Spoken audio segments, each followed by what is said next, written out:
Happy Meat Week. Let's have a look and wait for people to pop in.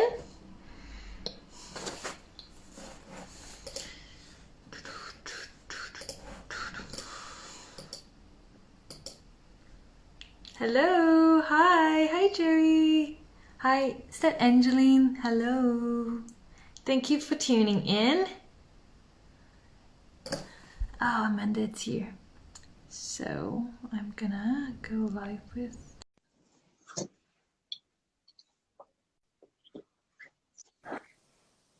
Hello. Hey. Hi. Marilyn. Hi, Amanda. How are you? Good. Good. I'm just gonna wait for maybe another minute to see if there's Yeah, more people okay. coming in. Okay, no problem. How's it there in the UK? It's cold, Oh, and I don't like cold. it's autumn now, I guess. Yeah. Yeah, it's awesome, but there is something called the seasonal affective disorder, where during the transition of Sad, they call it. yeah, Sad. and I self-diagnose myself with that because during changing of season, I go, don't really like it. The transitioning. Yeah. How was your day? It's okay. Dealing with life as usual. Busy, busy. It's Busy, midweek yeah. now, Busy so season. the Yeah, weekend. I know. Yeah, but weekend, not the weekend. Weekend feels a weekday, like, yeah. Okay, I think we can start. Maybe anyway, Okay, we'll go along, and then there will be more people joining us in the meantime. sure. So, Oh, thank you so much for everyone who joined us today. I think yeah. although we Hi, don't have. everyone. Yeah. So today it's the Turnique On Air episode Mm, 9.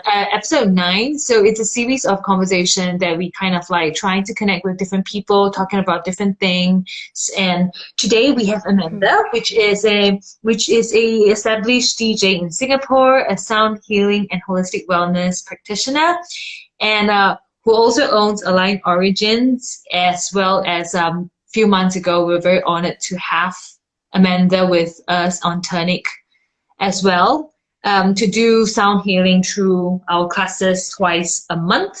And so yeah, so I've been wanting to connect, to ask mm, you and understand and learn more about what is sound healing and what singing bowl all about.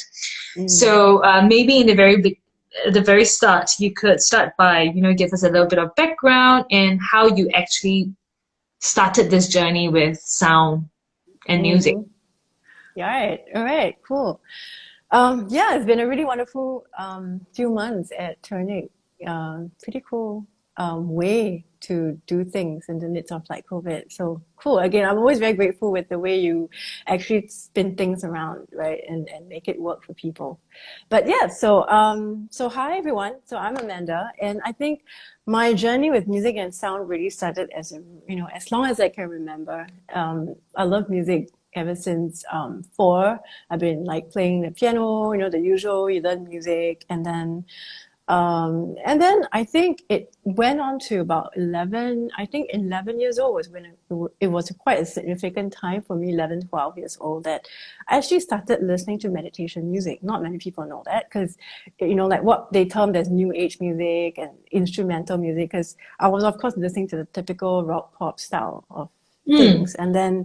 But then, I didn't want to be called weird. So it was just an interest that I put on the side.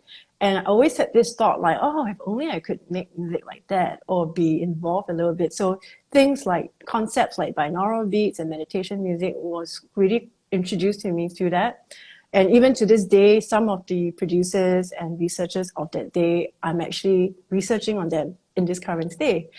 And then, that was just part of that. And then later on, I became really involved in music in secondary school. I played a band. And of course, after that, I went to LaSalle to do my music diploma. And then I just got right into the music scene, playing keyboards, DJing, for a good, like, I think now about 16, 17 years. So there are so many musical experiences. So it was about 8, 9 years ago that I started teaching yoga. So 2007 is when I started practicing yoga. So then since then, I was like, wow, very inspired by the holistic yogic philosophies, the practice and things like that, right? So moving then forward, experienced that holistic way of living, because I was actually, I think the big theme that has been happening within what I've noticed in your IG life is mental health and mental wellness, and I've always struggled with anxieties and things like that, and the yoga and music was able to really ground me in my own ways of coping. So I was inspired to then teach, right, eventually, because that process of yoga was actually helping me to wean off some kind of like medications. Moving forward, then I was thinking like, okay, why not I just share, right, with the whole the whole uniqueness and the benefits of being able to do more natural practices.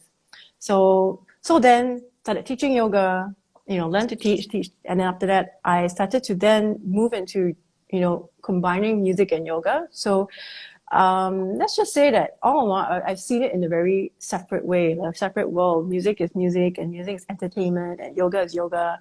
And then it clicked when I started teaching yoga that, oh my gosh, these like new age music that I was really loving since 11 years old, I could whip it up and create a playlist. And that was my first playlist of my mock yoga class that I taught in 2008. 2009. So I was just really so excitedly like putting all my playlists together, and then it made sense, that clicked. And then I'm like, I want to do more of that, right? So then slowly that was, I think 2014 was the first year that I started to actually fuse like yoga and music together, when I started to DJ for events, for mass yoga events. So I work with like yoga teachers to curate playlists. And that was a very, I think, a good transformational experience that I have witnessed in a way that, or rather like an epiphany, when I was just on stage there DJing, and I'm like, wow, I'm actually here as a DJ, but not really, it seems to be a very different standpoint from the typical, I'm just there to entertain people perspective, but it was a lot more like, because it's such a choreographed experience, so it's very immersive for the people, and what I was actually curating was actually impacting the people, and or rather enhancing the experience of the yoga practice. So that was like an aha moment for me. I'm like, oh my gosh, like I can do so much stuff with this music, that the music interest that I have. And that was also just about the time that I discovered singing bowl, Tibetan singing bowls. It's a very interesting story. I actually met my singing bowl teacher when I first started teaching yoga in 2012, but I wasn't ready. It's only much later on, fast forward to 2015, that I reconnected. I went for a workshop, and boom, like everything starts to fall in place one after another. And that was right after I had that thought, right? Like, oh, what can I do more with the music after experiencing being a yoga DJ? So I think everything started to come into place. I discovered Tibetan singing bowl. I went for a couple of workshops, discovered how we really could, I felt so much grounded, because I think I had my own little, I wouldn't say misconceptions, but I in fact had a crystal bowl before I actually attempted to go for a Tibetan singing bowl workshop. So I didn't know obviously I didn't know what was the difference in terms of the benefits and things like that. So I was just there to experience it, immerse it, and see what happens to me, right? And I felt that I was so much more resonating with Tibetan singing bowls. So that was the quest of me, like, okay, I want to learn a bit more, because right now in my yoga teaching journey, I'm able to hold more space in being able to learn new, modalities that I could include and things like that. So I then started to, when I started these workshops, I got one bowl. I worked with it as a meditation and also used it for my classes. And then that was really quite a big shift in a lot of things. So, in Singapore, they call it like in the past we call it 5 C's, like five, like car, cash, condo, whatever, right? So Right. to me, there were quite a few C's that came out, which is clarity was like a big top. Clarity, confidence, courage, creativity. So this four came through for me a lot, in those months that I was practicing, using the singing bowl for myself. And that was when I then decided to, like, I want to go deeper into this understanding, and then I started to learn as an understudy with my teacher, Akiko from Shima Healing.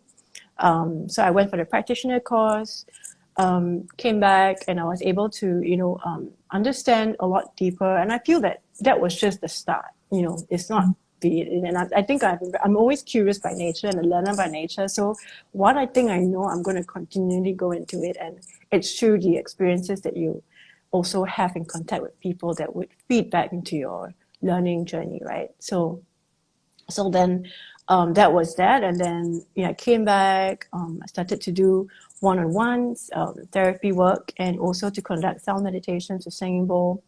But of course, then my musical side came in. Right? I'm like, no, not satisfied. in like there must be a way to make more sense, in fusing. And I think that's where that I guess that thirst to want to really integrate whatever I'm doing. Because in the past, at being a musician and then being a yoga teacher, I was able to fuse those two elements. And then now being a yoga teacher brought me to sound healing with singing bowls, and I wanted to fuse that yoga and singing bowls together, which I did, I used to conduct like what I call sonic flow, like 1 hour of yin yang yoga with a curated playlist and 30 minutes of singing bowl.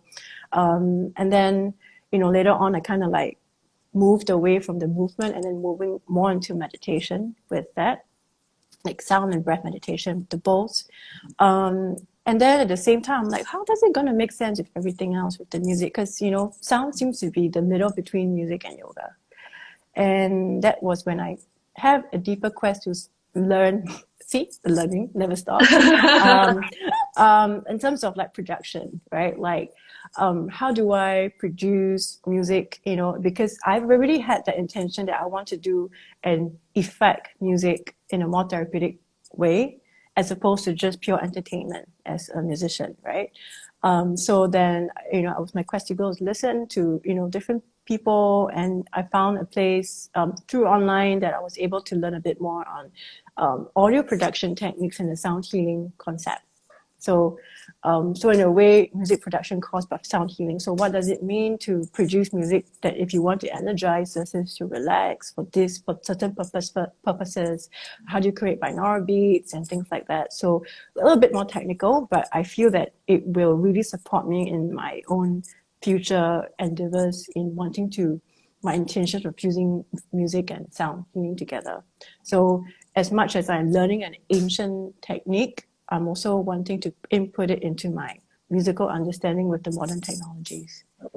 So I guess that has been the journey thus far. And I think right now it's pretty much, again, trying to find out how I can integrate a lot of different things. And I've been experimenting on the different ways on putting that across very minutely. I do things quite slow in that sense, and I like to experiment a lot and get feedback and things like that before I start to evolve, and also just keep reinventing, because I just love to reinvent what I do, I used to do, and how I can slowly improve it along the way that I can serve its purpose, whatever that I wish to do. So then I've been combining it as soundscape meditations. I've been hosting it as Airbnb sessions, in person in the past. Now, of course, online. Most of it is online, but I'm really glad I'm able to do more like physical sessions now as well in different places. So I guess which leads me to where I am now here. Oh, that's really cool. Like I think it sounds like you have got such a deep relationship with music and with sound since when you were a kid and started with all those music, and it's really fascinating how through how you explore your like with these singing bowl, it's not just singing bowl. Like what you say, you explore into technical stuff, and it brings and how you can fuse between different aspect of your journey. I think that is what makes your practice so special. And into a more like a deeper question that I have next is obviously before I even attend one of your classes before, I knew about Tibetan singing bowl, but I'm not sure how it actually works. I have got one that my friend gave it to me. I just find that the sound is very peaceful. But after attending one of your workshop, one of your class, I remember I just felt so much zen. It's not like all my troubles go away, but like what you say, it feels more grounded, and I remember I was so fascinated when you were trying to explain about, how different bowls connects with different parts of your body, because there was once that I just remember so vividly when one of the sound came out, and part of me just feel a bit like it's like unlocked, like Oh, like wow. it's strange. Just like I couldn't really explain, and because I am more of I'm a nurse, and then I studied science, so I'm kind of like curious if you could share with us a bit more about what is the science like behind sound healing or singing bowl. I mean, I have to say that singing bowls is just one of the many different types of sound tools and instruments around that can affect sound healing. But I guess everything comes down to really the understanding of physics. Very like you're saying that you're very science based, so it's very, I would say, very biophysics concept that if we understand that everything around us, that everything that you see, it's energy and it's vibrations, and it comes down to that very singular element of a frequency. So it means whatever that you're holding on, whatever that, even your thoughts are also a form of energy that represent different frequencies as well. So we are then just truly then connecting to the universe's language, of frequencies, and with that, you are just kind of, okay, how to put it in more realistic or a relational context. You have two violins in a room, and then you pluck one, the G string, and then the other vibrates, or you don't see it vibrate, but you can sound it. So what we call sympathetic resonance. So that itself, it's basically the resonant frequency of these two violins of that string is basically connecting with each other, and basically like, hey, you're the same, hey, I'm the same, and we're like, hey, hi. So that is basically a very simple way and the easiest way to connect about what this resonance and the frequency. So like you say that there's a certain tone in the bowl that was connected and unlocked. So perhaps that was connecting to a part of ourselves, because we in our organs, it's already a lot of like research studies have concluded that different parts of our physiological systems, the systems and even our singular organ are vibrating at a particular frequency. So, Oh, so whenever, let's just say we definitely need to be in the optimal level. Let's just say something has to, I'm not sure, I forgot what the actual, I think liver is about 35 hertz or something like that. So if let's just say it's optimal at 35, but then, someone drinks a lot or things like that, and it's probably at 20, so if you're not optimally functioning. So what happens is that sometimes there are also other psychoacoustic devices that have already across the last few decades and centuries been created to be able to bring it up, to resonate back to the optimal frequency. So in that sense, of course, that's more like scientific, very specific, mediated frequency thing. But of course, in a more acoustic, like you can't tell the frequencies, basically it's just using, the instrument to speak to you, so to speak, to your own, whatever that connects, whatever that's probably needed, whatever that needs to unlock, let's just say, or needed more of it. So it's kind of like calling out, it's just like that string is probably calling out to the, like, hey, is anyone there? Can I make friend with you? And probably that element of the bowl was speaking to that element of you within that is the same frequency. Yeah. So it connects, so you resonate, right? So therefore, I mean, if you think about it on the more scientific ground, already there are things, these ultrasonic devices, they are able to break kidney stones. So basically what actually really happens there from that level is that they're actually finding that frequency of that kidney stone that is technically not good for you. They bring that and blast that pain frequency out, but it does not affect the other organs around it. So yeah, just really, yeah. So there are different ways to kind of, either you can destroy the things by finding the same frequency, or you can even heal by, bringing it up to the sympathetic way. So what we call entrainment. So entrainment Oh, is basically, yeah, I'm not sure you heard of the word entrainment. no, no, I've never. Right. So, I mean, this connects more into our brainwave, or if something, so in a way, what happened with that sympathetic resonance between those, what do you call that? The two violin strings. Okay, that's sympathetic resonance. But let's just say, let me give you a real life example. When you kind of walk into someone having an argument, how do you feel? Like if you witness some, like you say you're in a room and then, or like you go into a room, you kind of know that like someone's kind Like of you could arguing there. feel the energy, right? The tenseness in Yeah, the you'll room. feel like tense. But then you Yeah. feel like someone is just kind of like having fun there when you walk in there and you're like, do you feel like, oh wow, what just happened? Like so happy, everyone. Yeah. So that itself, you're immediately being entrained to what's happening in the room, because we can actually connect emotions to frequencies as well. So when we talk about entrainment, it's about basically bringing up whatever that the majority of that frequency or the feeling or the emotion is being entrained to that level, so that it speaks the same resonance, so it resonates the same way.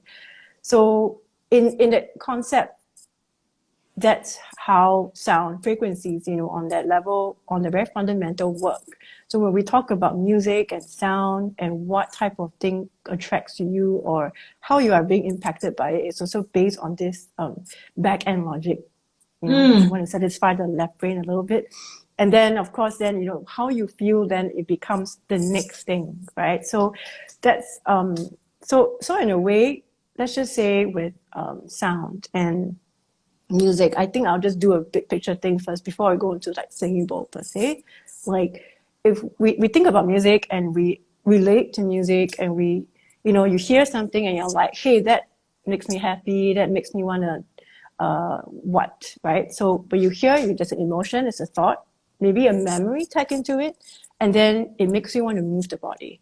So whether is it a happy song that makes you just want to like, oh, feel so chirpy and good, or makes you want to dance, or a sad song that makes you just want to like mope or like reflect or pensiveness, as opposed to, so you're actually having the emotions and mental thoughts first, and then you get impacted physiologically, and then you take a physical action. But with sound, when you break down music, right, to its, because music is very complex with harmonies, rhythms, and so many different harmonies with it. When you break it down to the single fundamental element is sound. Sound, i.e. a frequency or a sine wave of sorts. So, and that element of it, somehow the human body would be responding it quite differently. So in a way, it's the opposite. So the sound, because there isn't emotion tagged to a sound, so you will probably feel it more from the physiological context, because our body is the biggest organ is our skin. So we probably be feeling it, we hear it. Sound is not always just restricted to audio, but it's also a lot of physical.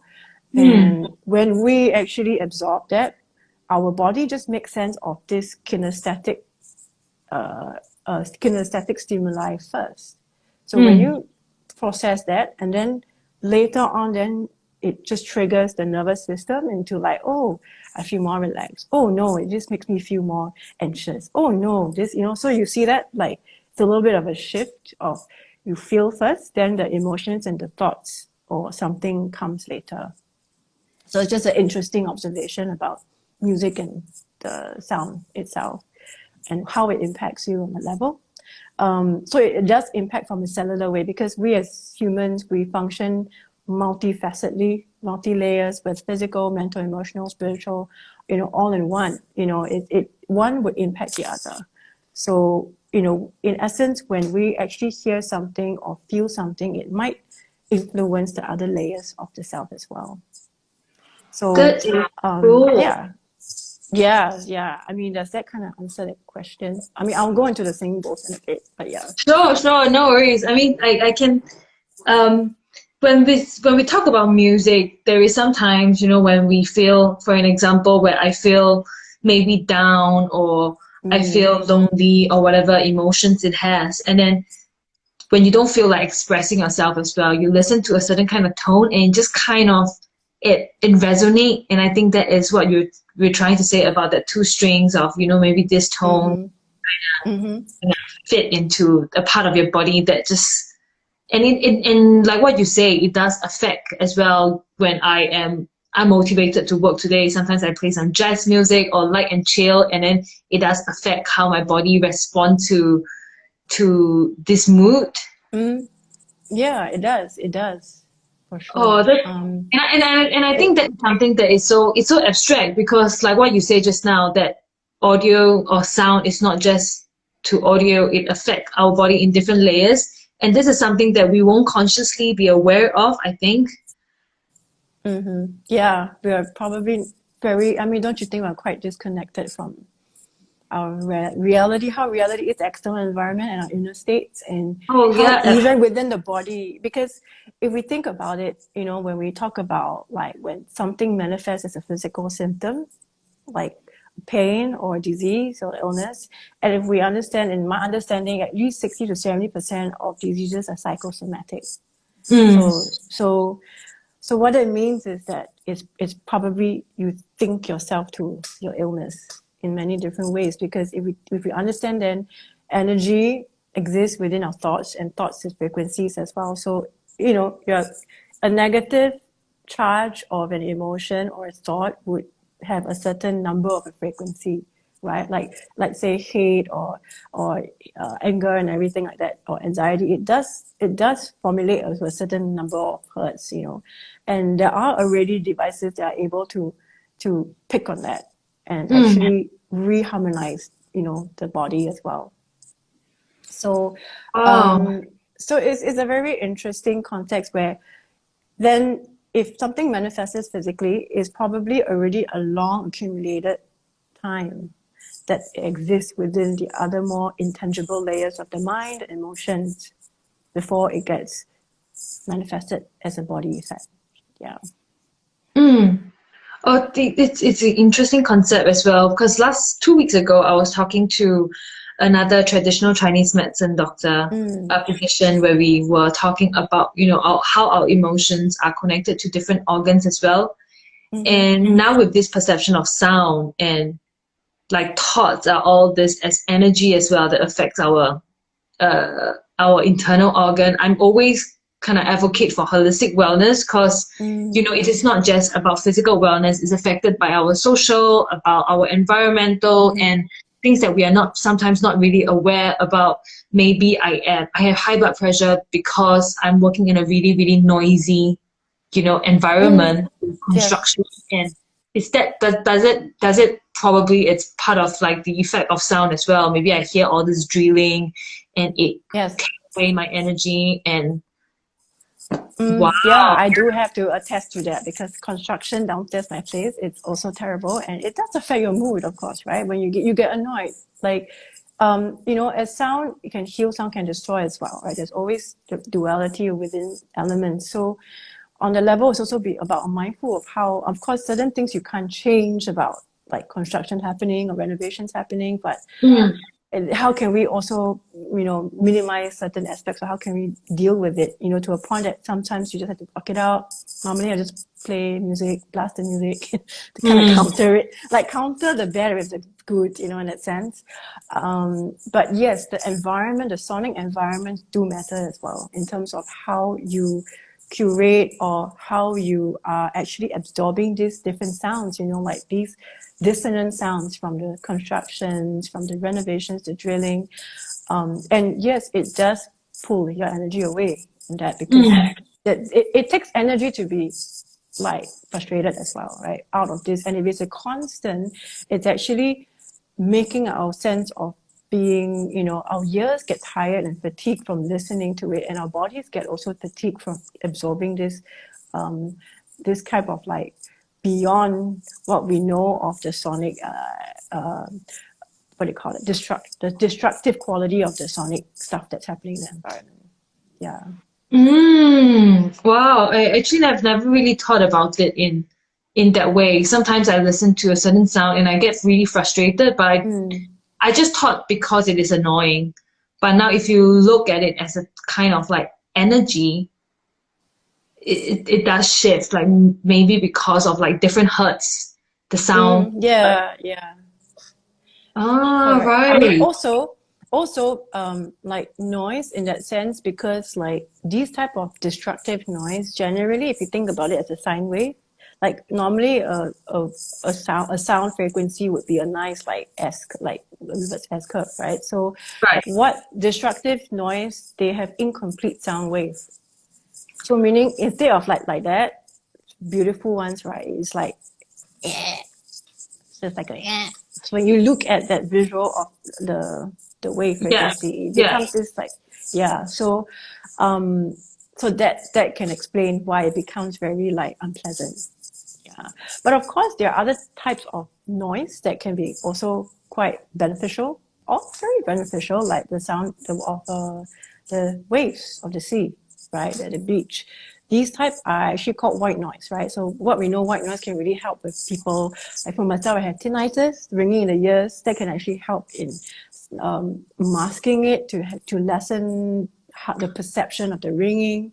And Mm-hmm. also be able to feel a sense of relaxation, because these in the context of sound healing, these more destructive wave but more mild like wave, actually very good for cleansing. It's very good All to right. like, yeah, I mean, why do you think people like to go to the sea there and just like, clear their thoughts and just chill and relax when they're having a bad time and they just need to sort their thoughts out? Because the sound of the waves can be really cleansing, to declutter the noise in the head so that they're able to maybe gain some clarity. Yeah. So that's always the reason why certain natural, intuitive contexts you go to do something, like why would people want to go to the beach and just, Mm. relax? It's a The it's sound of a the waves. it really it's a holistic thing. It's a fact, like our senses needs to kind of like align. Because now that you give this example, I'm thinking if I go to a beach and I can see the beach, I can see people, I can see everyone chilling. But if what I hear is going to be like construction noise or other noise, it Mm, actually destroy, like it won't give me the kind of feeling of like relaxation as mm-hmm. how I would have want. So it's really like an all rounder. You need what you hear, you need what you see, you Mm-hmm. need right. It's So it's it's yeah, I mean, at the end of the day, like the concept of sound healing is also not just within instruments, but I think it starts with the awareness, right? What kind of sounds get you to what state naturally? yes. And I think that each of us have a certain resonant frequency as ourselves, as an individual. And what can that be for you is up to our own exploration. Like if you think about all the 12 keys of the piano, there will always be one that might be the most resonant to you. And that could be an Mm. indication to a key that you resonate with. So maybe sometimes when you hear a certain song that is in that type of key signature, then maybe you love it or you really connect. Whether is it a sad song or a happy song. So Mm. that can be one aspect of relating, right? And Mm. and there are so many ways that sound can be therapeutic, but we actually don't realize it. The one example that I always use in my classes is like when we were in school and you have these fans, on top, and Oh after yeah. after recess, you wonder why. I mean, not just because of the food, but you wonder why you just feel so like you just want to fall asleep, and people just doze off because of the sound of the fan, the oscillation of the sound of the fan. And that can be the same for like how washing machines, dryers sound the train. When there is a certain sense of constant rhythmic pulsation going on, that Mm. itself creates the concept of binaural beat, where it, or rather the entrainment, it entrains you to a more hypnotic state. So that the hypnotic state goes into a more like dizzy state, and then you want to fall asleep. So there are many things around us in the environment that, you know, can be therapeutic in that context, right? The sound of the aircon sometimes, you know, can be quite comforting. Yeah, yeah. Like sometimes with the, what's that called, the pumper in the fish tank. I Oh, find it really okay. Oh, yeah? therapeutic sitting in my and then I can hear the vroom, vroom.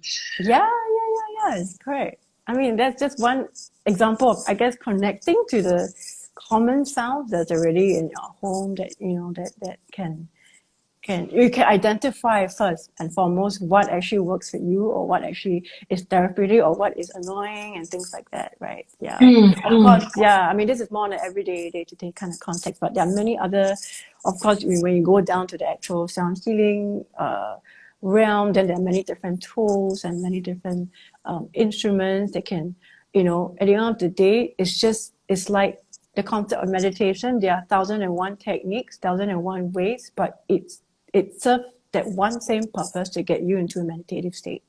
Mm. So And it's back the to, same, yeah. the, oh, sorry. No, go ahead. Back to the, when I was saying, because I'm always very conscious about IGTV because they cut away, at one Oh, is hour it? straight. Oh, really? Okay, no Yeah, they problem. just drop it. So, yeah, so back to the question about, singing bowl. Would you be able to share with us about, what is singing bowl, and do you know how many bowls are there, or is there, and actually what is it supposed to mean? Right. Okay, so I mean, well, for the interest of time, I think I'm just gonna like share a very, very, very brief overview. Yeah. So singing bowls, of course, has been around since, like, you know, as long as the Himalayas were existing. And a lot of times in the past, I mean, naturally people would always tag it with like, oh, you know, it's more of a monk or used in temples. But very interesting context is that these bowls are actually very common household tools. You know, people do actually use them for water, food. It's very common day-to-day things. But then, of course, eventually, some are also obviously used for ritual purposes, ceremony purposes, meditation purposes. Eventually, then there's the practitioner healing that arose within the whole Himalayas. So then, of course, itself, if you ask me down to the bowl, it is not like there are how many bowls, but I think it goes along with the Eastern philosophies of, let's just say, the chakra system, you know, with the different energy points in the body. So eventually, then of course, there's the system of tones. That's why, you know, I think that's why you asked the question of how many bowls, because there are different bowls that are aligned in that sense for different parts of the body. But I have to say they're very relative in terms of the tones. Just like colors of the rainbow, right? And white light, everything's very relative. There's complementary color and tones as well.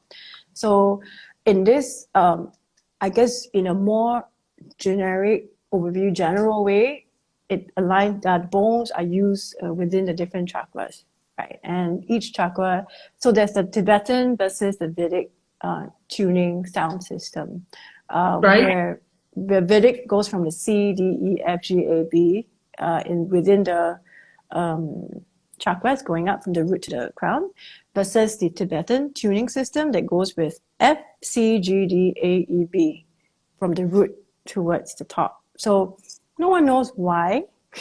I mean, it's really, you know, as it is with Eastern schools of thought, you know, a lot of the information is very esoteric, and it's always very hidden. It's always like, oh, master passed to the disciple, and, you know, it's a very secretive, you know, like secret manual somewhere, you know, that type of stuff. So, I mean, it's just really very passed on generations upon generations of practitioners, healers, and down to where we understand it now. So with that context of the system, I would assume when these makers of the bowls, they are able to then, you know, the makers of the bowls don't say that, oh, this is C, this is D, they just make.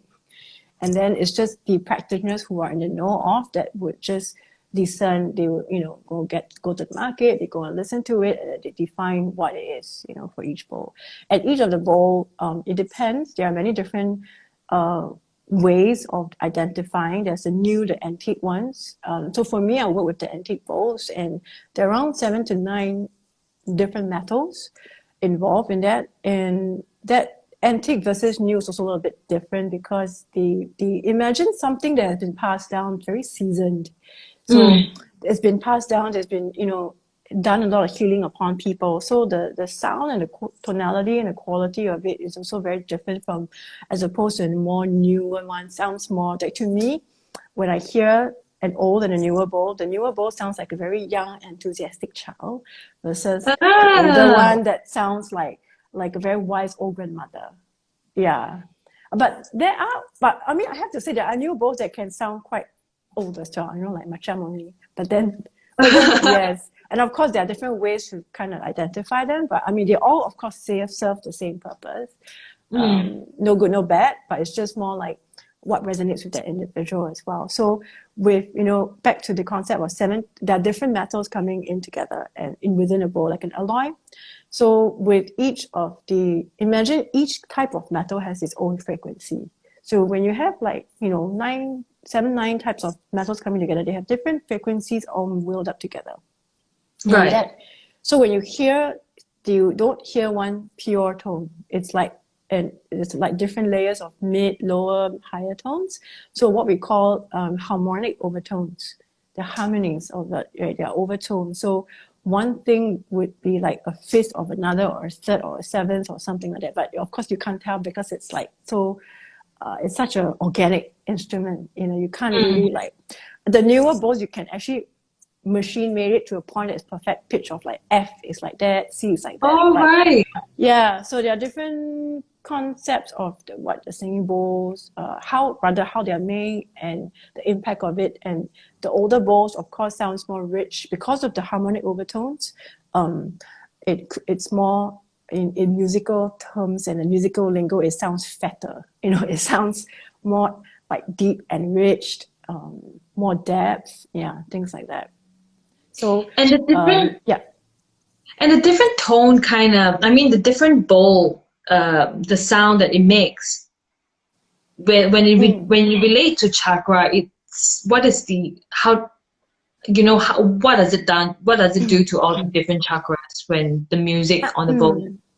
I mean, at the end of the day, I have to probably come back to that overarching point of what is sound healing in that sense, right? Like what does it do for the body? It's pretty much the therapeutic applications of sound frequencies upon my body so that it reharmonizes your body, mind, spirit to its optimal functioning. So, and that can come from a mental state, an emotional state, a spiritual state, So what happens is that it impacts it from different layers.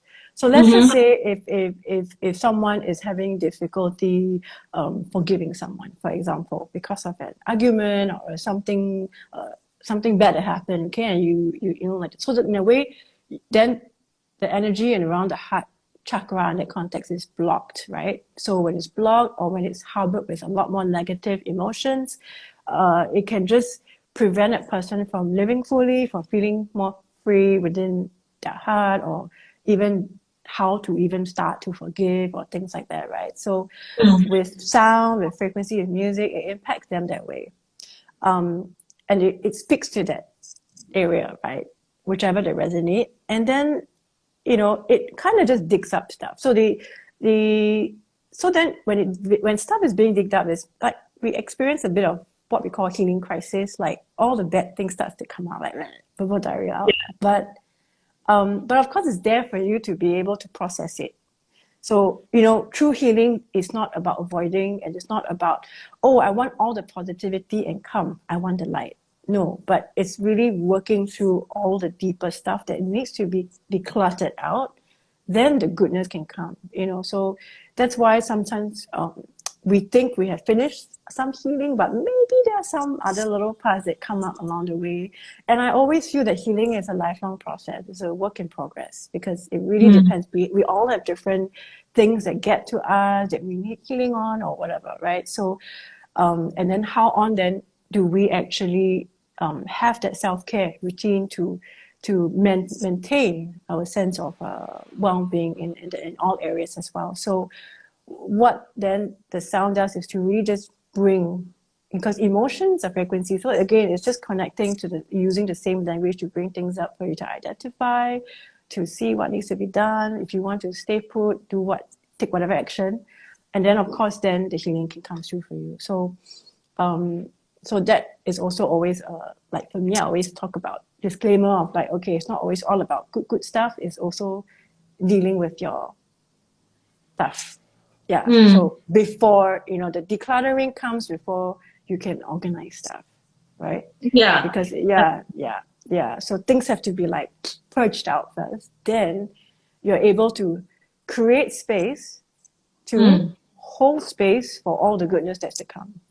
And I think sound is able to, I would say, therapeutically do that in a more pleasant way, because sometimes by listening to something, you are bypassing your analytical mind, because if something's enjoyable, let's just say you feel and you hear the sound of the bowls itself, it already puts you into that state. So maybe the first few moments you will feel like you're thinking and there's a lot of thoughts, but suddenly you just go into this space, right? So I think that itself, it's already a process that's actually already happening, and it will always continue to happen.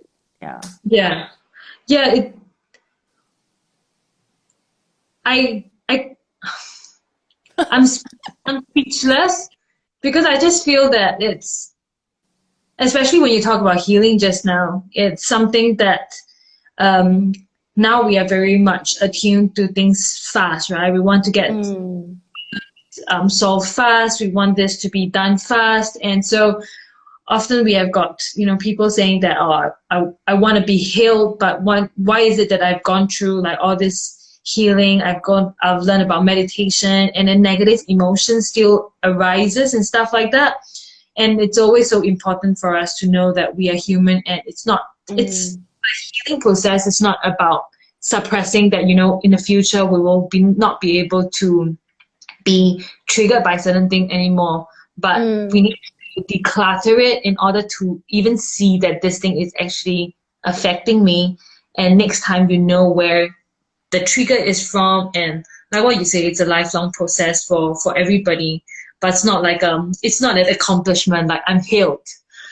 Yeah. I mean, of course, they're wonderful if that happens, right? But I mean, until that happens, there is a certain process that needs to continually be able to be processed. But in order to know how it is, it's also the intensity of how they feel. So the awareness of the emotions, the awareness of what is it that's coming through, it's important. So it's really like inner work. And I think the sound is like a trigger, a tool to be able to trigger that, to be able to support that, and able to also maintain that, right? Because at the end of the day, the concept of sound is not, of course, it's not always all going to be like, oh, I've got so much like stuff to deal with, but also it's a way to maintain a self-care kind of concept, right? And how that can happen for people. And again, I think as with many other modalities around, it's also about getting into that sense of routine or a sense of, regime of some sort. And it's good there's so many outlets and different modalities and practitioners out there offering different things. And even within sound itself, there's so many types, right? From from crystal bowls, singing bowls, Tibetan singing bowls, to gong baths, to tuning forks, and to like more of the shamanic drum type, and then more of the everything all together, and then even more of the psychoacoustic, more clinical type, just so many. But I guess it's good to explore the different types, and then, there will always be one or two modalities to speak to someone, to the resonance, right? It's all about resonance. So what speaks to them, what they're comfortable with, and then to be able to then see how that can be incorporated as part of their life, as part of it can be part of that initial deep healing type. They can be supported with other type of modalities, or it can just be a form of just even if it's just a very entry point, I just want to relax. I just want to sleep, and then that can already serve that person's benefit so well already. Yeah. Yeah, not one thing will be able to fit everybody, and the exploration is part of it. Yeah, so that's why it's really cool that, for Turnique's platform is 30 minutes because it's like short, sweet, cut to the chase, go straight to the point, and okay, done. Because Like, you know, you actually do find that even in Turnic because we also believe that not everybody can do meditation. Not everybody yeah. likes meditation. Some people like Mm, meditation with music, some people like meditation with no sound.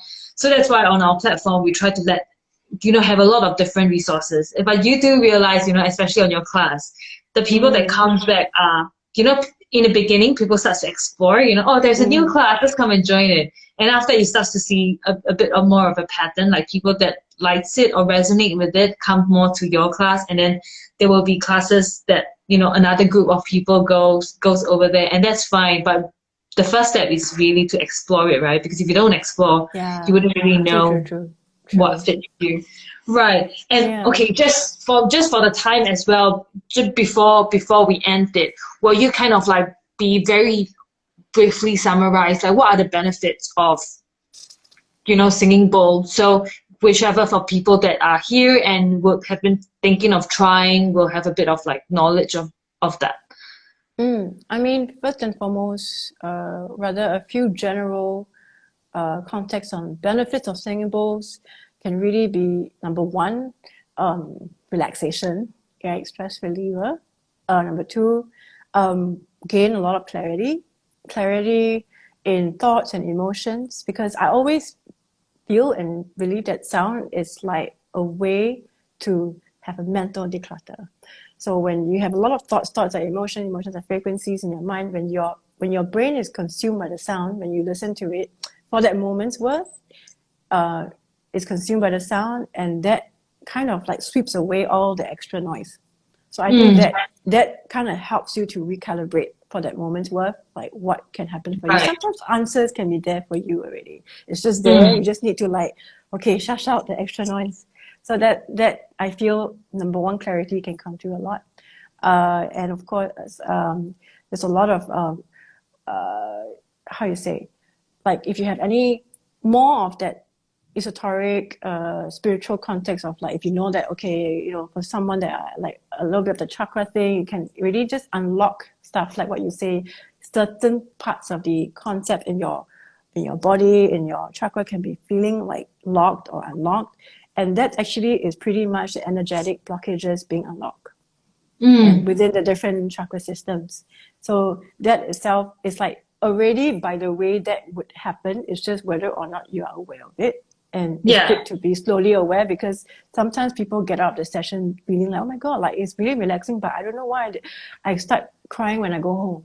Mm, So there are a lot of different relational aspects within how that benefit can come. You can feel grounded, but at the same time you feel a little bit emotional. Then that's okay, because there are just certain things that are being brought up to the surface to be released and things like that. mm, So a lot of clarity, grounding, and of course a sense of peace, stillness.